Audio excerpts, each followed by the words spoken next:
So good morning, everyone. It's good afternoon from India, and good morning from Nigeria, right? So we have a special guest today. It's episode 2 of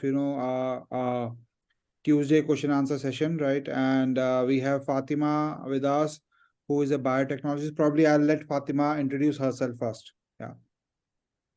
Okay, so good morning from Nigeria. Just like he already mentioned, I'm Fatima. I'm a microbiologist, actually. Um, also, I'm trying to navigate into the biotechnology sector, actually, and I'm also a program manager. Okay. Great. So great to have you. So we'll be today. I think Ridhima, what all topics we have to discuss today? Okay, so hello everyone. We have 3 questions today we'll be discussing. So whenever you say, let's start them. Yeah, we should start them. Yeah. Okay, so the first one we have is a customer wants to know, like a person wants to know, I want to get off the allopathic medicine for my arthritis. Is it possible? Can arthritis be reversed? Seeing my present report, what one thing will you suggest to add or remove from my diet immediately? Okay. Okay. So how it will go for everyone is I'll be expressing my views on this, and then probably Fatima would also share her views. So it would be more like a discussion today, right? So essentially, arthritis is a immune mediated disease, right? And it's mostly linked to intestinal barrier dysfunction, right? So again, there's a lot of role of microbiome living inside our body, two places in the gut and oral, where it is responsible for developing of arthritis. Again, in a situation of leaky gut, what generally happens is these microbes from gut translocate to different places, and they activate certain immune cells like T cells and B cells, right, which are overactivated, and they start doing inflammation in the joints and bones, and that's how we have also destroys bone tissues, right? And then they further leads to production of certain pro-inflammatory cytokines, which such as IL-6, IL-1, TNF alpha, right? And these cytokines actually lead to destruction of bone tissues, and that's how it arthritis develops, right? But yeah, so in terms of diet, I really can't comment, because for every individual, the situation of leaky gut, or the cause of development of leaky gut or intestinal permeability is different, right? But what I can say is avoid a lot of sugar from your diet, avoid a lot of processed foods from your diet, right? These are the two things which I would recommend. Don't eat too much of protein, and uh, probably if you are immune suppressants, then if you are on immune suppressant, probably it will further create more problems. So what is your take on this, Fatima? For me, I would say, the main component of arthritis, I would say, is inflammation, right? So I would say the person should cut down on foods that cause inflammation. And also we can have issues of excess sodium, which can also lead to inflammation. So whoever the person asking the question can also like try to reduce sodium intake. You understand? And also, just like you mentioned, processed food, I'll also go with alcoholic beverages. Cut Mhm. down on your alcoholic consumption too. I would Mhm. also go you can you can cut down the tree white. I mean, in my opinion, the tree white are like white rice, sugar, and all. You can, instead of white Mhm. rice, you can go with brown rice. Yeah. Instead of sugars, you can alternate. You understand? And also, I would say in arthritis, you don't always wait for it to happen before you start to treat it. You can start from now. I'm sorry to digress, but you can like start from now to like That's it. prevent arthritis. I would say exercising regularly too can help. But I know in this question we're mainly focused on when it has already happened, when the person already has arthritis here. And just like I mentioned, try to reduce things that can cause inflammation. And I would also advise that you also take foods that are rich in vitamin D, because vitamin D has been shown to improve bone health. You Yeah, understand? So I would say if you can't get foods that are rich in vitamin D, obviously vitamin D3 is gotten from the sun. You can spend more time out in the sun. But if you are the likes to spend time in the sun, right? So you can supplement, you can take the vitamin D3 supplement, or you can get it from foods like salmon, fish, and or flaxseed, yeah. And or you can just try to improve your diet and all. And we all know that the microbiome works with what we eat, right? Yeah. So when you eat right, obviously your microbial diversity they are happy, they are all balanced and all. So Yeah. that's my take on this. So I'll just add to your thought, right? So as you mentioned about vitamin D, so again, another anti-inflammatory metabolite which is released by a microbiome, which is bitrate, again a short chain fatty acid, which is said to suppress the inflammation, which is triggering arthritis, right? And also, the absorption of vitamin D is depending upon a lot of bitrate producing bacteria like bifidobacterium and Physiobacterium potency. So there are a lot of these bacteria which actually increase the absorption of vitamin D, right?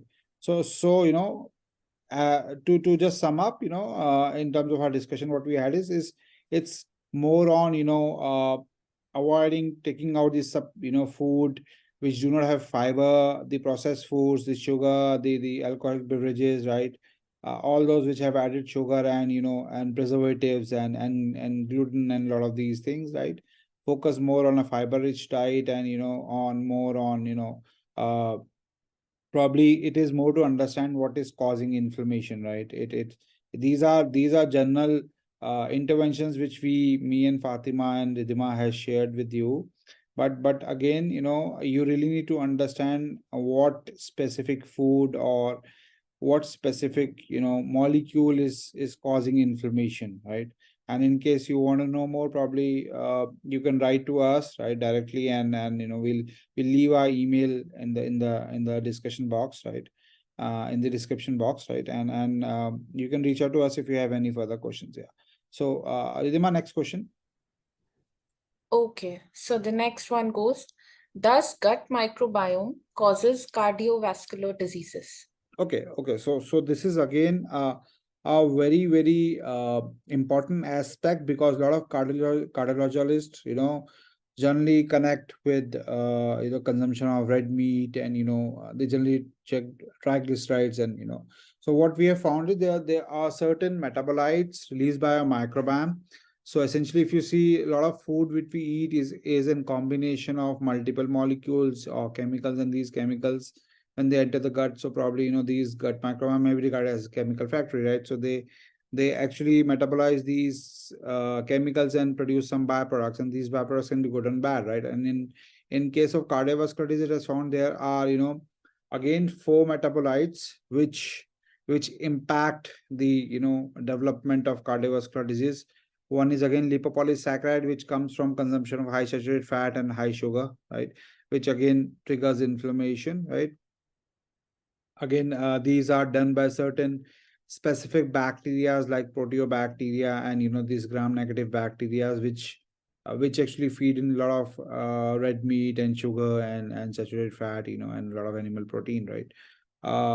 Second is trimethylene oxide, which is again an end product of consumption of choline, right? So we can talk of choline as a lot of pulses, again eggs, certain nuts and seeds, peanuts, number of foods which are high in choline, right? And these choline is converted into TMA, which is again, which passes through a bloodstream, go to our liver, and where it is converted into TMAO, right? And TMAO is something which causes plaque in arteries, right? So that is the second pro-inflammatory molecule.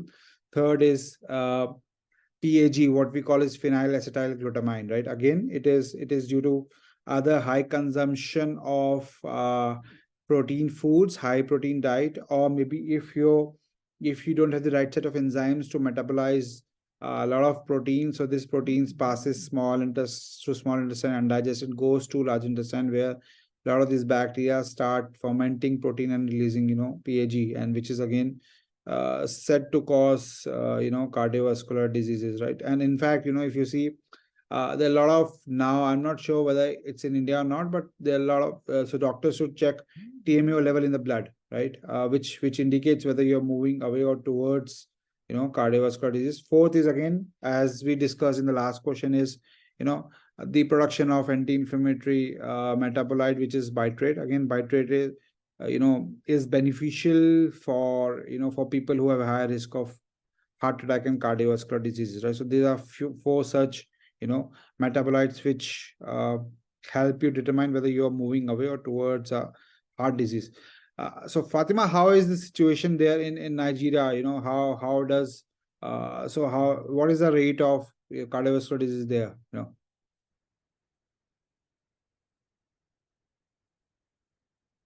Fatima, you have to unmute yourself. Yeah. Okay, sorry, my network was a bit shaky. So to get your question clearly, you're asking like about the state of cardiovascular health in Nigeria, right? Yeah. Okay. I would say over here in Nigeria, it's alarming. It's alarming. You see most individuals between the age of, I would say it has gone up to 40 and downwards. Most of them suffer from different cardiovascular diseases, which ranges from stroke to atherosclerosis, and you can mention it and all. In Nigeria, and I think it mostly has to do with our diet, because over here in Nigeria, we eat more of starchy foods. Our foods comprises of rice, yam, just carbohydrates basically, which when we take it's converted to sugar and all of that. Our foods are mostly oily, because we often cook with oil, vegetable oils, palm oils, and all. So these foods we take plays a significant role in state of cardiovascular health here in Nigeria. And I would say another thing is negligence. Negligence both on the side of the individuals and the health practitioners too, because people do not pay attention to things like their BMI, their body mass index, high blood pressure, their sugar, their blood sugar level, and all of that.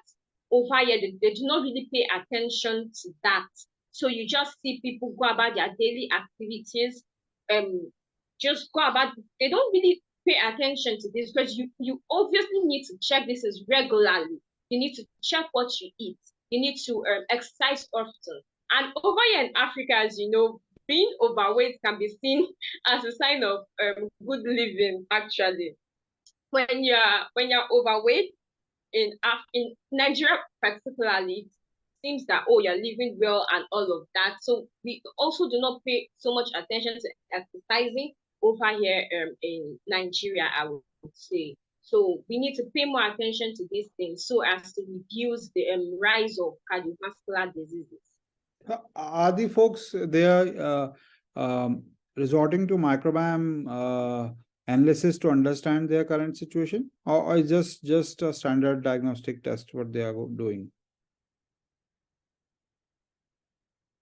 Talking about diagnostic tests, we don't really do so much of that here, actually. And even the microbiome is not well studied or paid attention to here. If I got your question correctly, right?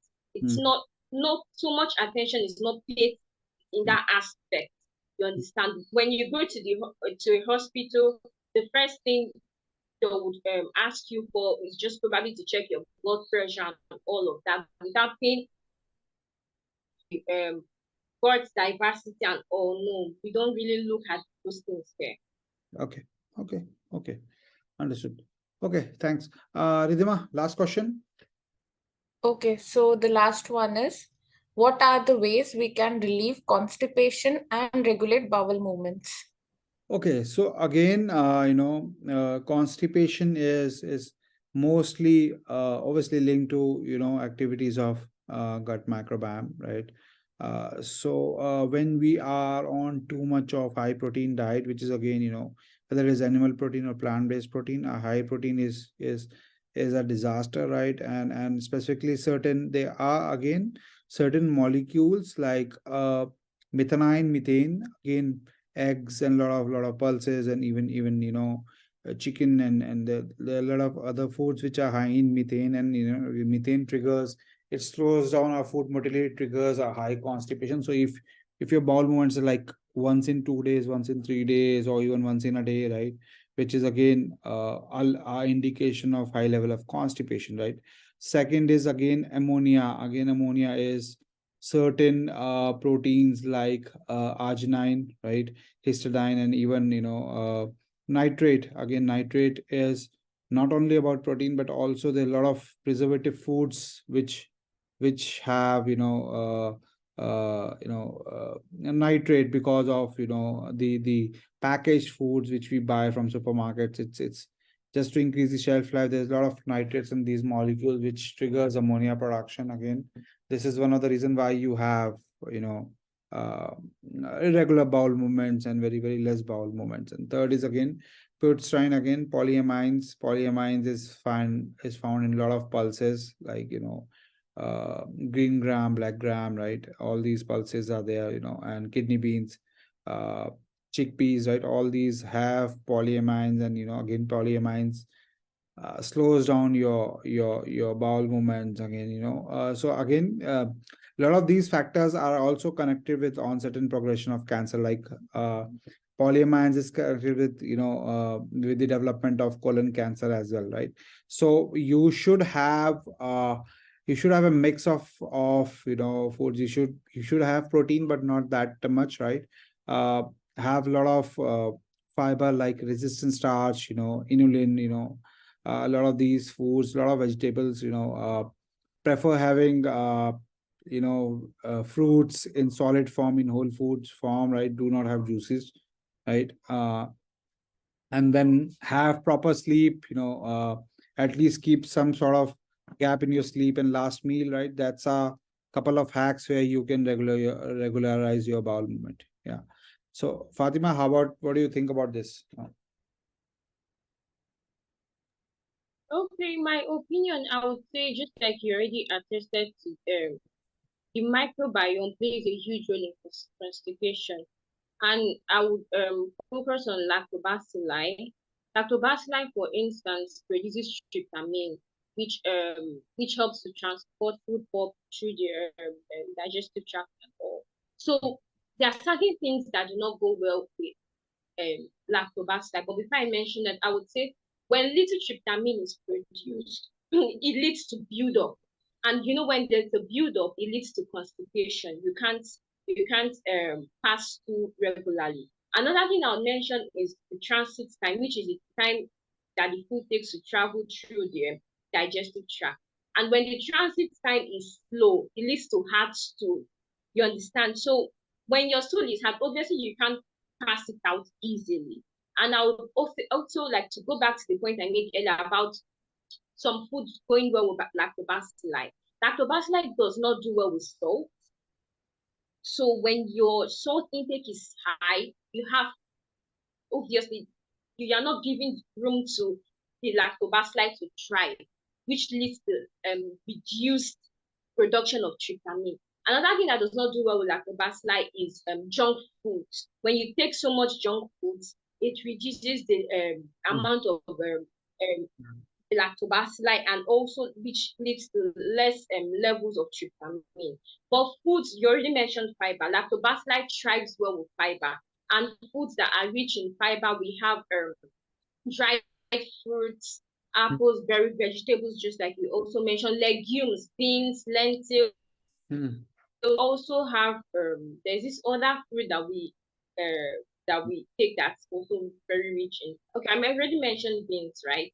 Yeah. Another thing that I would also say, there are sometimes when you might not take enough foods that have fiber in them. So I'm a big advocate of taking supplements. You can supplement with psyllium pulse, right? You can take psyllium pulse, which is very rich in fiber, which is fiber itself, and which will help you to like pass your stool regularly. Another point I would like to make is you staying hydrated. You staying I can't I cannot overemphasize on this. You need to stay hydrated, obviously, to be able to pass your stool regularly, and also just keeping the microbiome well balanced, because when one is dominant over the other, it leads to problems, right? So when you keep these things balanced, it leads to, like, you are able to get rid of constipation and all, and obviously you live healthily, because when everything is built up there, like you're not using the toilet frequently and or you get symptoms like abdominal discomfort, bloating and all. So I would just say keep everything balanced, try to eat healthy, take fiber rich foods and all. Okay, so I'll just add here, since you mentioned about the the lactobacillus, a lot of us may not know that the absorption of iron, which is again linked to when you have a lot of methane activities and methane producing bacteria, which is triggering high methane production, which is leading to constipation and slow food motility. A lot of it, reduces your absorption of iron from various fruits and vegetables specifically, right, like spinach, right, and that's how a reason why we have a low hemoglobin level and a high risk of anemia, right? But lactobacillus, what it does, it actually improves the absorption of iron, right?